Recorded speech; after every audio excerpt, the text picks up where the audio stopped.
Welcome back to another episode of Simplifying Social Media. Today I am joined by Holly Meyer Lucas from Jupiter. Mouthful. I know. And I've said it in my head like 500 times. I don't know that I've actually ever said it out loud because I That's always read your funny. name. That's funny. So tell us a little bit about where you're from, your team size, your production, and then we'll jump right in. It's funny not to answer your question with a question, but the like how social media works. It's like you recognize people's names in their headshots, Yeah. but like saying it out loud, it's like so my name's Holly Meyer Lucas, three words, no hyphens. I'm in Jupiter, Florida, which is near Palm Beach, South Florida. My team fluctuates between 25 and 30 agents and support staff. I like to keep it under 30. So we usually have like a wait list. 30 is kind of the sweet spot for us. We sell on average 150 million a year, give or take. It's funny, our numbers recently, like that number is so challenging for team leaders right now because for the most part, people in 2021 and 2022 was like gangbusters. And now it's kind of back to reality-ish, you know? Yeah. So that's the rolling average.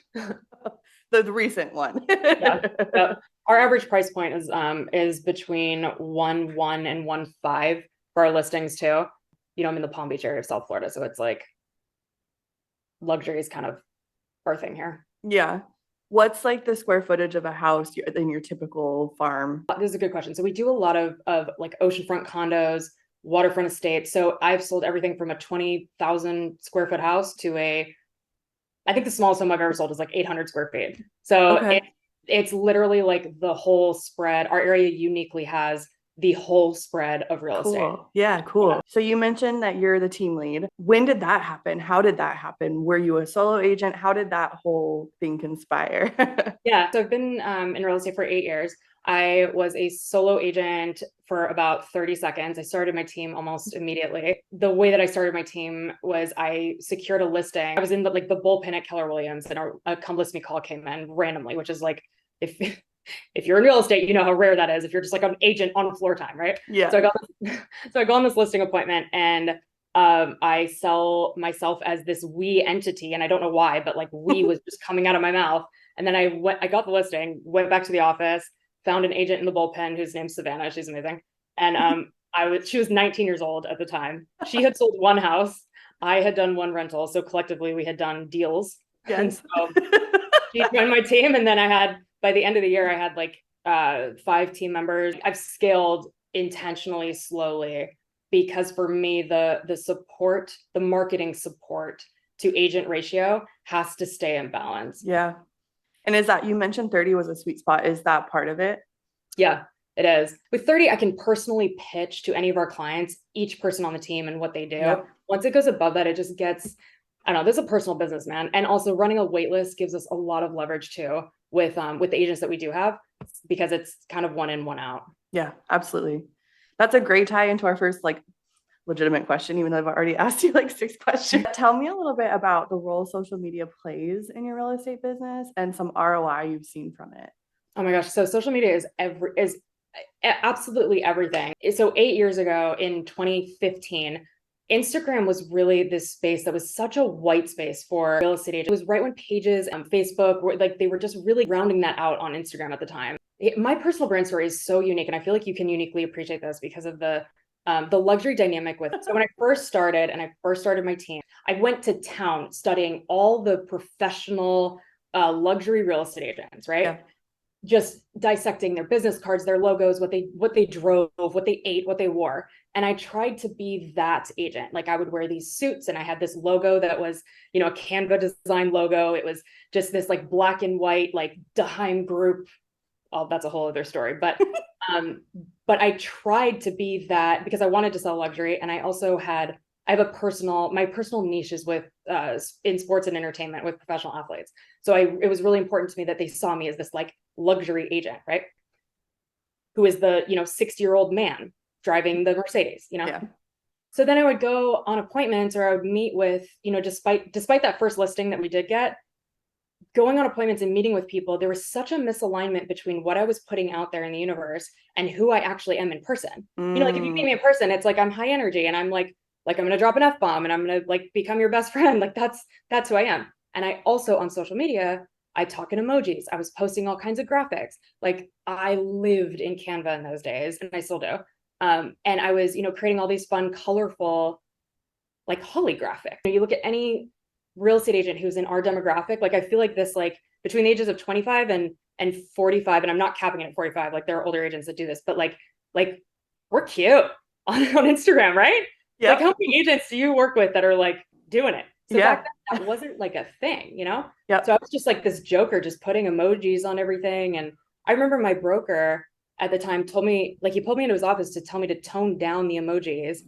Like literally we had a conversation about emojis. And now and I'm not saying that anyone like that I was the first. It's not that. It's just the risk of doubling down on who you actually are. So yes. I couldn't buy a client when I was, all professional, whatever. And once I recognized that my maiden name is Meyer, and like at my core, I was born Holly Meyer, right? So once I realized, and this was a client actually pointed this out to me, that our logo should be the Meyer lemon, not this like random whatever, like whatever I was trying to do. So I like leaned so far into being not your dad's realtor. Like that was literally my tagline forever. And on social media, like I would literally put that out, like hashtag not your dad's realtor. And what ended up happening was our client avatar became so mother trucking strong because all these people, it's like when you're speaking to everybody, you're not speaking to anyone, right? And so I very specifically targeted accidentally these moms that were like me and who needed to sell their homes and who weren't intimidated by Mercedes guy, Yep. Anyway, so social media has been absolutely everything because it gave me, and it gives agents, especially new agents, the opportunity to set the tone and set your own narrative. Most people get into real estate with a former career and like a former life. Like I was just speaking at this event and I was like, raise your hand if real estate was your first career out of high school or out of college even. And the entire room, there were like 200 people there. One person raised their hand, right? So you have an opportunity when you get into real estate to really figure out who you want to be and what your brand is. And social media is like it's a total canvas for that. Yes. And you use Canva. Yes. By the way, girl, I literally think that you single-handedly have made me thousands of dollars on I thought I was a ninja. Holy smokes. Let me tell you, the most content that we share internally on our team here between my marketing director and is your stuff. Oh my God. I didn't know that. Wait, I didn't know this. Crazy. I learned about AI for the first time, like really about AI from the first time from you. That's awesome. God, okay, so this is funny because before we hit record, we were talking about how we feel like we've already known each other, even though we've never met. But that's like the awesome part about social media is like I'm like half introverted. I'm not a salesperson, but like that it sets the platform for these kind of conversations that just feel so natural because there's something about us that we've connected with our content or whatever it is, and we already feel comfortable with each other, which is so cool. You just brought up a really good point that like you are who you are, like you uniquely, because I think this is unique. The ones that do it very well are crushing it right now, and you are. Because your online presence is the same as how you are in person. That's what I was getting at with that story is that when you start building your personal brand, you have to present who you actually are. Yes. That's why you and I, when we kicked off this call, our cadence like fell right in because I'm who I am. So we already do know each other. Yes. Right. Like if we had jumped on and I was like low energy and you like, it'd be weird. Right. Yeah, and you wouldn't want to hire me. Whoa. Yeah, it'd be different. Yeah. So this is really good because I get so many questions when I say niche down, niche down. So like I have been making audios for realtors to use. And a lot of what I try to push is to call out who you want to work with. Yeah. And a lot of times agents will come back and say, I specialize in residential real estate. Yeah. Yeah. And you had mentioned just now that you accidentally started attracting. So can you dive into that a little bit more of like your avatar? What is an avatar? How does that work? How did you figure that out? I did it accidentally. And now I've made it my personal mission to make sure that other people understand this. So like, this is actually one of my niches, which is so weird. So my personal sphere, my personal book of business are professional athletes, celebrities, and their adjacent, financial advisors, sports agents, whatever. Okay. That is one of my niches because I also am a baseball wife. My husband played baseball forever, blah, blah, blah, whatever. But my personal brand is an empowerer of women, all the things, whatever. Yeah. You can have so you should only have one personal brand, but you can have multiple niches as you move and shake through life. Having a niche, when people hear that, it's like they think that it needs to be like sports and entertainment or historic homes or first time home buyers. And it can be those things. When I say niche down, it's getting so freaking granular with the person who is you're uniquely going to serve the best. Yes. So for example, with your platform probably won't speak as well to a 70-year-old man who like sells bajillion dollars and he has a marketing team. Like your content's not going to land with him. So don't go after him. Like, duh. And I think the thing that real estate agents do very poorly is they have this mindset of, and it's almost like I'm saying this, like, give the freedom to anyone that's listening to this to not be focused on this, that by niching down, you're going to cannibalize another segment of the market. It's like, well, so 70-year-old man, if he was a home buyer, right? Like, okay, well, I don't want to cannibalize an opportunity with him. Bitch, he's not going to hire you anyway. Yeah. You're not aligned, Yes. right? So let that one go. By the way, his wife's sister, who is high energy, and I'm using myself as an example, who is high energy, the whole thing, I'm going to be her people because authentically that's who she is and that's who I am. Yes. So when you're saying like niching down in like residential real estate, it's like, okay, that is a niche. But then one layer deeper, like your dad was a plumber. Oh my God, specialize in tradesmen that you understand their life. Whatever. I can literally like, and I don't know, it's just something that I am so passionate about because you're not by niching down in tradesmen, like for example, or with plumbers, you're not cannibalizing the opportunity to then also like, you're not messing anything else up. You're just amplifying that. Just like preach. I tell people all the time, I'm like, I get people who are not in real estate wanting to work with me just because I put myself out there. And by niching down, I feel like that word is so overused, but by like being crystal clear, granular, like you were saying, on who you actually want to work with, you're going to attract other people too. And they're going to be like hoping that you'll work with them. And that's a whole nother layer to it. It's like, kind of like you were saying with the wait list and making it a little bit more exclusive. It's like, I really like you. I think we'd get along. Can you please be my real estate agent? Like, who wouldn't want that kind of response? That's so cool. Totally. One of the things that I like as part of my personal brand, and this is my like core personal brand, I don't like working with friends and family. And I put something out pretty controversial in 2017. I'll never forget this. It was shared all over the place. I put out a big bulletin that was like, I don't work with friends and family. I want your friendship, not your business. And the second I did that, it was floodgates for my friends asking me for real estate advice. Instead of feeling weird because they're buying a house. The thing that they're not telling me is that they had jacked up credit and they didn't want me to know that, or whatever. There's so many reasons why like your friends don't want to work with you. Right? And what it ended up doing is it made me more desirable to them to begin with, right? But the reason why I put that out there is because as part of the layer deeper is I'm very uncomfortable like working with people that I'm also friends with. So by putting that out there and like releasing that, like part of my arguable niche is not working with friends and family, right? Like you can literally like niche down on anything. Yes. Because what you're trying to do is you're trying to attract the people that are going to be the slam dunk clients. Yes. Oh my gosh. I couldn't have said it better. Like, I'm like, okay, so another thing too. And like, this is funny. At the beginning of the call, I was like, I feel like the people need to hear this. You can sell luxury real estate by being yourself. Okay, here's the thing. If you're in real estate, it's very likely that you're not a ultra high net worth person because you're working. Okay. Yes. When I say ultra high net worth, I mean people that are like buying these, whatever. If you're, and this is broad brushstrokes. I know there are very many wealthy people that are real estate agents, right?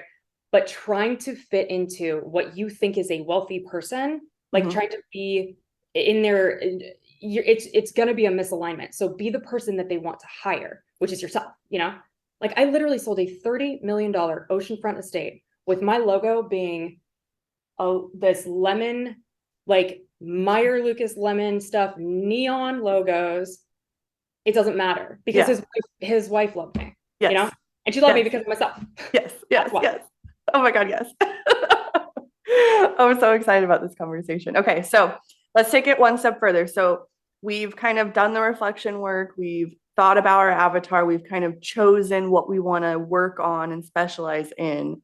How does that now translate to my social media profile?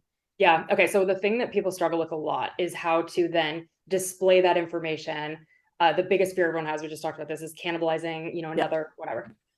This is something that I consult on. You can literally, I'm not pitching anything, but you can literally hire someone to help you build, like, round this out. The other thing is there are probably blind spots in what you might not be thinking about. Do you consult like that, right? Mm-hmm. Yeah. So 10 for 10 recommend hiring someone like you. How to put it out into the universe. The reason why it works is when it's authentic and genuine. So not overthinking it. And I just pause because it's hard advice to give someone, because everyone is in that vortex of overthinking it. If you take a risk by just shooting the content, let's say it's video, and putting it out there and just seeing how it lands, even though every fiber in your being wants you to not do that, when you feel scared is when you're onto the good shit. Yes. Be vulnerable, be yourself, be authentic, shoot the content and post it. And if it doesn't clap, you can delete it. Yes. But I can almost guarantee you that it'll clap with the people that you're trying to target. Like, don't overproduce it. Don't overthink it. Don't look at the graphics that people like you and me are putting. Like, if you're just starting out, right? Don't feel like you need to do that stuff. I have tons of resources, people that do that stuff for me all day long, right? You don't have to do that. I started and built this by just putting shit out there. And I'm sure you did too, right? Mm-hmm. Oh God, my stuff, like when I first started. Don't go too deep in the archive. But I think it's important for people like you and me who like have the ability and capacity to present ourselves online in however way we want within this, because we're experienced, right? Yeah. I think it's important for us to also be transparent that we didn't start like that. Very, very, very transparently, my shit was out there, right? It's refined now. Yes. And I love that you talked about seeing how it lands, because that's a big thing. Is like everyone's audience is so different. So if somebody who's like, oh my gosh, like idolizes you and thinks that they're similar to you, but posts the same thing, it might not land the same because your audiences are completely different. So using your analytics to really inform your next decision, like that's something I think that I got out of being a teacher. Is I'm extremely data driven. So like I'll give my kids a quiz, 50% of the class failed, 50% aced it. So then I have to now think, okay, how can I teach this reteach this 50%, but still serve this 50% who are already ready to move on. So it's like really looking at the data of your analytics of like the engagement, the likes, the shares, the comments, all the feedback you're getting, and using that information to help you get better with what you're posting. That's a really, really interesting point coming from a former teacher, because you actually can't pick that's interesting, really interesting. Being data driven is one of the most important things in the entire world. I made a absurd amount of money starting in 2019 by doubling down on advertising to California, because I was watching our website like a hawk. I watch our analytics like a freaking hawk. And I noticed this major spike of traffic from California. This was right after the tax reform. And I doubled down, quadrupled down on ads targeting California. And it was like shooting fish in a barrel because I was paying attention. Yes. One thing that is one of the most underrated things to do is to look on Instagram, for example, at the piece of content and this sounds so basic, but people don't do this. Look at the piece of content that you put out that got the most likes and shares and whatever. And 9 times out of 10, that piece of content is something that's vulnerable or deeply personal or your kids. And it's like, no shit, people want to hire you. Post more of that. Yes. Post the raw stuff.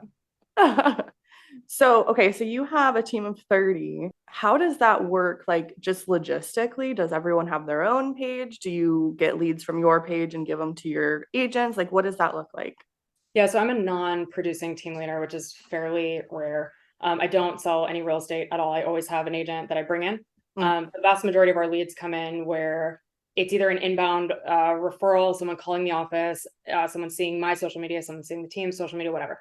However it comes inbound, it's usually someone that is like, hey, I want to talk to Holly, or I want to hire you guys. So our leads are very like curated as they come in. We do Zillow and all the other stuff too. But so my chief of staff will have a onboarding conversation with the buyer, if it's a buyer or a seller. And then we'll match them with the agent on the team that feels like it's going to be the best fit, both on the product they're selling and the person that they are. Yes. If you're a newer agent or you're trying to break into a different market segment, co-listing with another agent at your brokerage, it gives you the breadth. So if you're going on a listing appointment, for example, by bringing in another agent, you're almost widening your base on what is going to land personality wise with the other person. So we do that. We'll send, we never list anything. without more than one. It's always two. We do everything in pairs. On the buy side, I have a chief of staff though that is probably the best hire that I've ever made. We're going on 3 years together. She, as a harebrained entrepreneur, you're actually one of the few like introverted entrepreneurs that I know, which is really like when you said that at the beginning, I was like, that's really, and former teacher too, data driven, like that's a really unique profile. Yeah. Which is why actually you're so valuable to us as scatterbrained entrepreneurs. Yes. Yep. Like I would argue that your audience is probably a lot of scatterbrained creatives, right? And that's really a lot of like, I get a lot of feedback on that, is I'm really good at taking just a big idea and being like, okay, step 1, step 2. Yeah. Yes.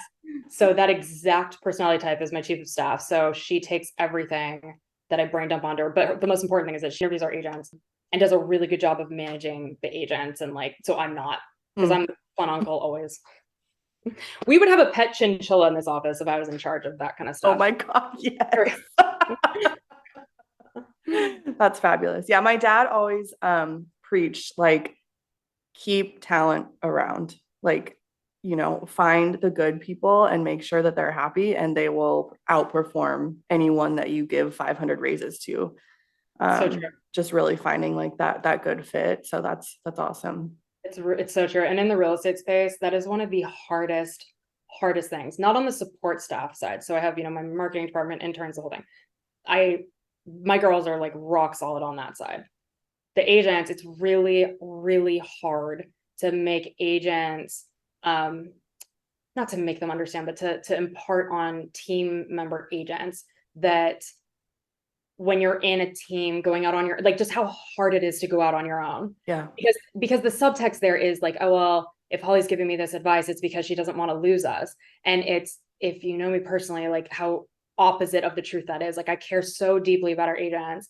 And when they decide to go out on their own, just how it, like most of the time they end up, I mean, I hate to say this, but most of the time they end up either going back to another team or just really, really struggling.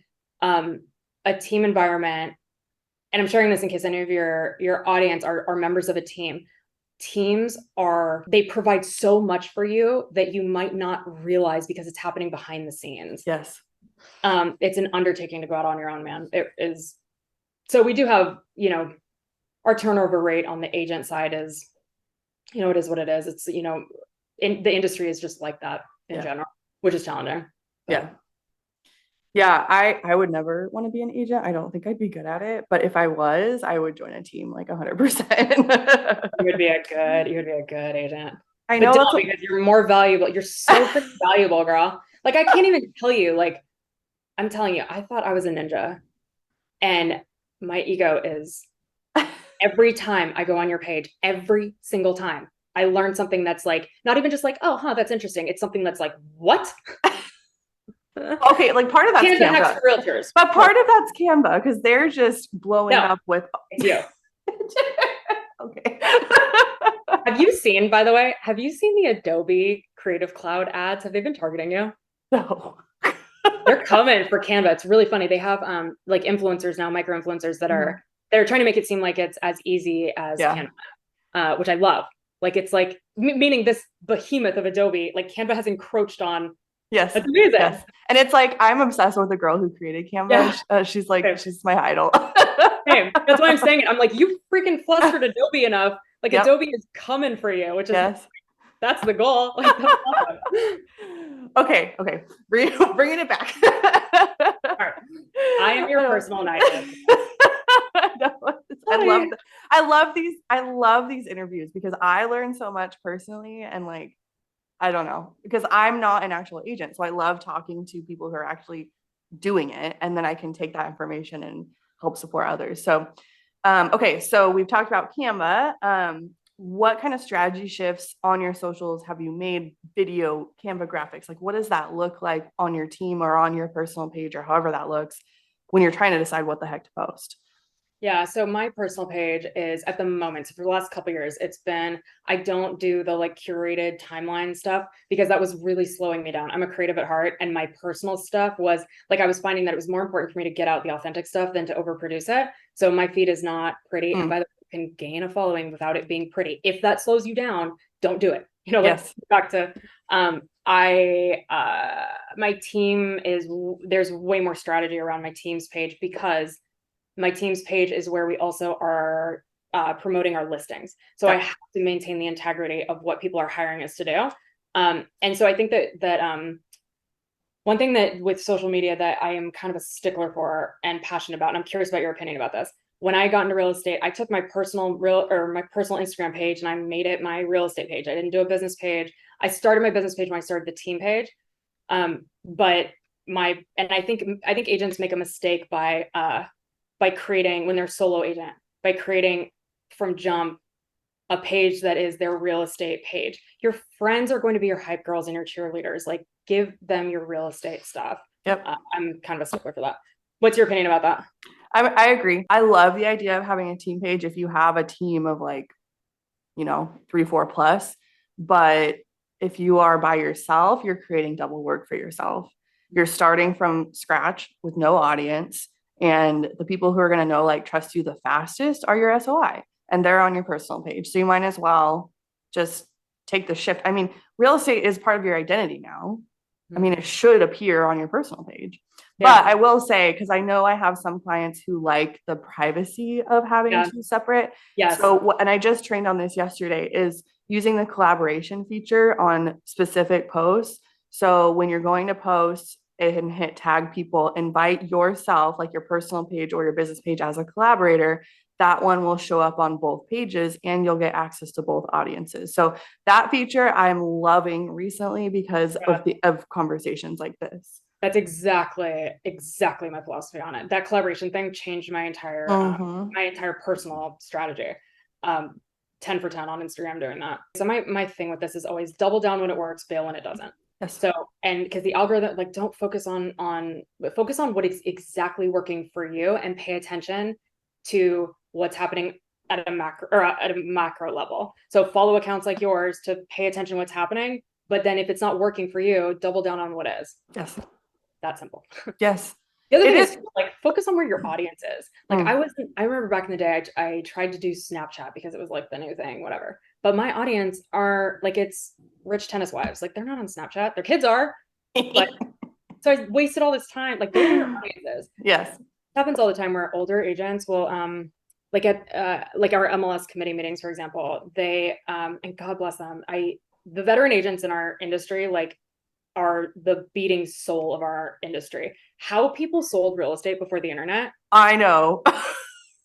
Here, I'll show you. It's a postcard. Is what it is. What was it? My parents built their business on mailers. Oh, I love that. Yes. Yes. Okay, so my business comes a lot from social media, but actually my real business comes from direct mail. My real beating heart of my business comes from direct mail. I bought a commercial grade printer that costs more than a car 2 years ago, so that I could pump out postcards in real time. You would love it. Love it. Oh my God. My sister's a teacher, and every time she's at my office, she's like, the booklets and the binding and the glossy and the so funny. Wait, I love that. I've never heard of anyone doing that before. I'm obsessed with it. I pepper in on my feed, I pepper in stories about it, because it was a heavy lift. Let me disclaim this. It was a heavy lift technology wise. I am very tech savvy. So don't try this at home if you're not, if you love technology, you would live for this. And by the way, when Canva did the CMYK export, when they just started doing that. Yep. I can get a just listed postcard out in, if you wanted to list your house today, I could have it in a mailbox tomorrow. Whoa. And how cool for your clients and in your listing presentations to share that. They love That's awesome. You can edit this out. That was a total sidebar, but I love direct mail. Love. I'm not editing this out. Direct mail works, man. Well, and this is also something that I preach, because there's so much research around, if somebody sees your marketing in various mediums, it's way more effective. So they see you on socials. Now they're getting a postcard from you. Then they see your TV commercial. Then they see your billboard, whatever it is, but seeing you on multiple ways. And being recognizable, and that goes with, your logo, your branding, but also your niche, we were talking about, is okay, she's speaking every time I see her, I feel like she's talking directly to me. So I'm going to pay attention. I'm going to listen a little bit harder. Yeah, totally. Totally. What kind of business is it a real estate business? Yeah, so my parents, they've built their real estate business on mailers, and we were always, all of our extended family was on every single postcard. I love My that. first job was putting $5 an hour, putting the address labels on the I love that. postcard. Uh, That's my kid's first job too. Before yeah, he figured out how to use the USPS like yep. tool that they have. I love that. We went door knocking with them. I was like Easter Bunny one year. Like I've been involved in the marketing piece and I love that piece. And my parents actually, they brought Keller Williams to Northern California because there was no Oh, okay. KW there. And my dad was like, I love this company. I love what it stands for. And they had their KW Roseville office was top in profit share nationwide for 2 years in a row. So, That's amazing. and my first like job was receptionist of that office. And it was so scary because we had some like big wigs who never answered their phone. And I was like, hello. Keller Williams Roswell, this is Yeah, yeah. And they'd be like, can't you just go like find him? And I'm like, no, there's 300 people here. oh, that's so interesting.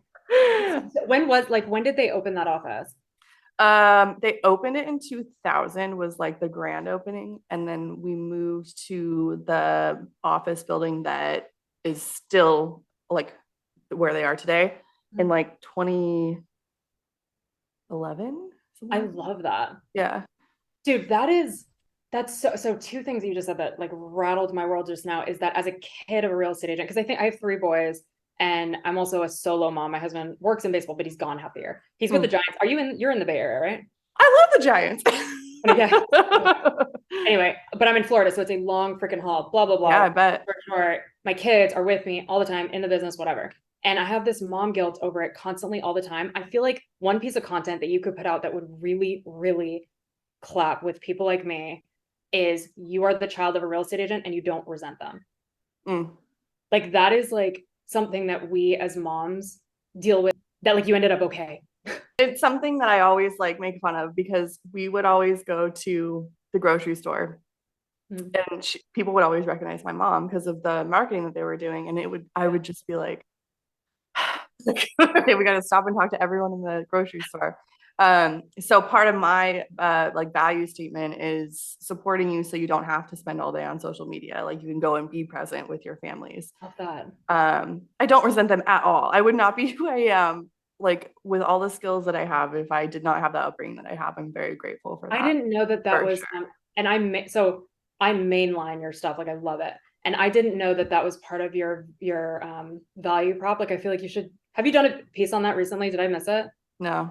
You should do that. That would literally like from a vulnerable, like that would land with me so and like it would land with me, but I would appreciate hearing that, especially me from like 4 or 5 years ago, like so much that like, and also you have a life skill. Like if you're a kid of a real estate agent, like you know how it works with real estate. Like oh yeah. Save money someday, kid. Oh yeah.